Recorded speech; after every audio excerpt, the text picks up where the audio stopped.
News, सच जरूरी है। नमस्कार, MNS न्यूज लाइव में आप सभी का स्वागत है। मैं हूं आपके साथ अर्शी अंसारी। आइए देखते हैं देश और दुनिया की तमाम बड़ी खबरें। कांग्रेस पार्टी को हो गया कैंसर, देश नहीं करता अब इन पर भरोसा। जी हां, महाराष्ट्र बीजेपी अध्यक्ष बावनकुले के बिगड़े बोल।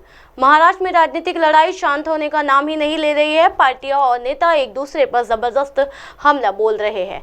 एक दूसरे के खिलाफ जमकर बयानबाजी और आरोप लगाए जा रहे हैं। सारा मामला अगले लोकसभा चुनाव को लोकसभा चुनाव के बाद होने वाले विधानसभा चुनाव का है।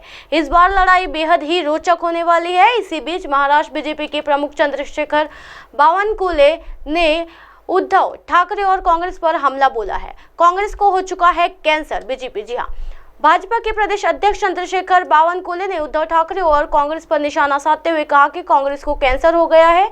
पार्टी की स्थापना के साथ ही उसे कैंसर हो गया था। कांग्रेस पर देश विश्वास नहीं करता है, वो केवल भ्रम का माहौल बनाकर वोट लेते हैं। कांग्रेस वाले विकास करके वोट नहीं ले सकते। बावनकुले ने आगे कहा, नाना पटोले और उद्धव ठाकरे दोनों एक दूसरे से रात में बात कर सुबह बयान देते हैं। ये लोग कुछ भी बातें करते हैं, यहाँ विकास पर बात करने को तैयार नहीं है, वहाँ विकास पर कभी बात नहीं करते। कांग्रेस लोगों में केवल भ्रम पैदा करने का काम करती है। कुछ समय बाद अयोध्या में राम मंदिर का उद्घाटन होने वाला है। जी हाँ, वहीं इससे पहले रविवार को राज्य के जलगांव के छत्रपति शिवाजी महाराज की मूर्ति का उद्घाटन करते हुए पूर्व सीएम उद्धव ठाकरे ने कहा कि कुछ समय बाद अयोध्या में राम मंदिर का उद्घाटन होने वाला है। मुझे किसी ने बताया कि बाला साहेब के जन्मदिन वाले दिन ही तारीख भी तय की गई है। मैं इस बात का स्वागत करता हूं। उन्होंने कहा कि लेकिन मुझे इस दौरान एक बात का डर है। मुझे लगता है कि राम मंदिर के लिए देश भर से लाखों के हिंदुओं को बुलाया जाएगा और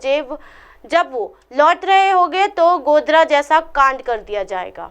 क्या हिंदुओं का भला कर रही है बीजेपी? संजय सिंह ने हाथ जोड़कर दोहराई राहुल गांधी की बात। जी हाँ, G20 सम्मेलन 2 दिन पहले समाप्त हो गया। विपक्षी पार्टियां केंद्र सरकार को पहले ही तरह निशाने पर लेने की जुट गई है। अब इस कड़ी में आम आदमी पार्टी के राज्यसभा सांसद संजय सिंह ने एक कार्यक्रम में लोगों को संबोधित करते हुए सवाल किया है कि हिंदुस्तान के बैंकों में जो पैसा जमा है उसमें ज्यादा पैसा तो बुद्धिस्टों का जमा होगा। लोगों का जवाब मिला नहीं तो बौद्ध धर्म मानने वालों का सबसे ज्यादा पैसा जमा होगा।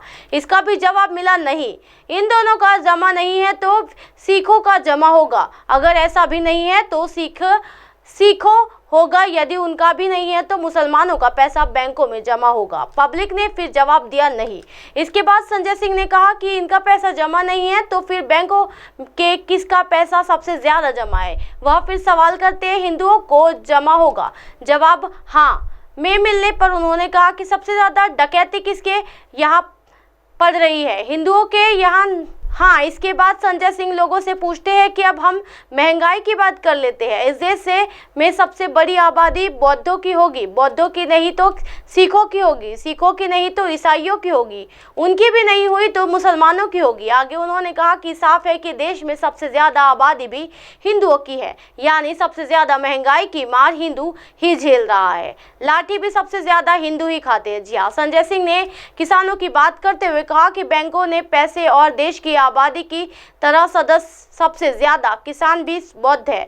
सिखों और मुसलमानों के बदले ईसाइयों हिंदुओं की होगी। जवाब हाँ में मिलने पर वो कहते हैं कि देश के पूर्व से लेकर पश्चिम और उत्तर से लेकर दक्षिण तक जब किसान फसल का दाम ज्यादा मांगते हैं तो सबसे ज्यादा लाठी किस पर पड़ती है? हिंदुओं पर ही ना।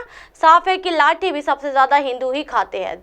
सबसे ज्यादा पीड़ित के सवाल पर संजय सिंह का जवाब। जी हाँ, हम अब शिक्षा की बात करें तो देश में सबसे ज्यादा पढ़ने वाले बच्चे भी हिंदुओं के ही होंगे। इसी तरह सबसे ज्यादा बेरोजगारी भी हिंदुओं में ही होगी। अशिक्षित भी सबसे ज्यादा हिंदू ही होंगे। ताज्जुब है इसके बाद भी बीजेपी वाले कहते हैं हम हिंदुओं का भला कर रहे हैं। आप नेता ने लोगों से कहा कि आप लोगों से मेरी विनती है कि जब देश में सबसे ज्यादा नुकसान हिंदुओं का ही हो रहा है, उन्हीं ही वो कहते हैं कि मुसलमान के नाम पर झगड़ा कर लो, सड़क पर निकल जाओ, नफरत की आग फैला दो, तरक्की के लिए करना होगा काम। जी हाँ, आप नेता अपने भाषण के अंत में कहते हैं कि मेरा सभी राजनीतिक दलों के नेताओं, जीवों और शिक्षक सहित अन्य समुदायों से अपील है कि उनके कहे में मत जाओ। आइए हम लोग मिलकर इस साजिश के खिलाफ देश की तरक्की के लिए काम करें। ऐसा करना इसलिए जरूरी है कि हम लोग ही भारत को विकास के रास्ते पर लेकर जाएंगे। इसी तरह की दिन भर की तमाम बड़ी खबरों से फिर कराएंगे आपको रूबरू। तब तक देखते रहिए MNS न्यूज नेटवर्क। मेरे साथ ये निर्शी अंसारी के साथ नमस्कार।